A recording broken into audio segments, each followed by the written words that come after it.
মধ্যপ্রাচ্যের চলমান উত্তেজনার মধ্যেই ভিন্ন এক বাস্তবতা সামনে এসেছে। শক্ত অবস্থানের আড়ালে যুদ্ধ থামাতে বেশি আগ্রহী ছিলেন মার্কিন প্রেসিডেন্ট ডোনাল্ড ট্রাম্প। মার্কিন সংবাদ মাধ্যম ওয়াল স্ট্রিট জার্নালের এক প্রতিবেদনে বলা হয়েছে, সংঘাত চলাকালে তিনি বারবার হঠাৎ সিদ্ধান্ত নিয়েছেন এবং উপদেষ্টাদের পরামর্শ উপেক্ষা করেছেন। বিশেষ করে হরমুজ প্রণালী বন্ধ হয়ে যাওয়ার পর বৈশ্বিক জ্বালানি বাজারে অস্থিরতা তৈরি হলে তিনি দ্রুত যুদ্ধবিরতির দিকে ঝুঁকে পড়েন। তেলের দাম বৃদ্ধি এবং আন্তর্জাতিক চাপ তাকে ক্রমেই চাপে ফেলে দেয়। প্রতিবেদনে আরও বলা হয়েছে, যুদ্ধের সময় ট্রাম্পের মূল মনোযোগ ছিল ইরানের কতগুলো লক্ষ্যবস্তু ধ্বংস হয়েছে সেই হিসাবের দিকে। বড় ধরনের বিস্ফোরণের দৃশ্য দেখার আগ্রহ থাকলেও বাস্তব পরিস্থিতি প্রত্যাশামতো না হওয়ায় তার আচরণে অস্থিরতা দেখা দেয়।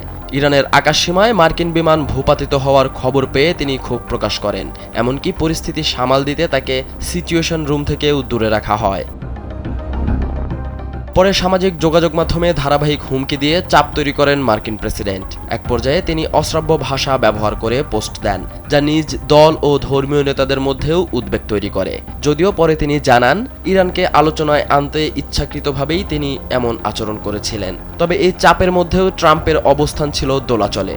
একদিকে তিনি যুদ্ধ চালিয়ে যাওয়ার ইঙ্গিত দিচ্ছিলেন, অন্যদিকে দ্রুত একটি চুক্তিতে পৌঁছানোর জন্য উপদেষ্টাদের নির্দেশ দিচ্ছিলেন।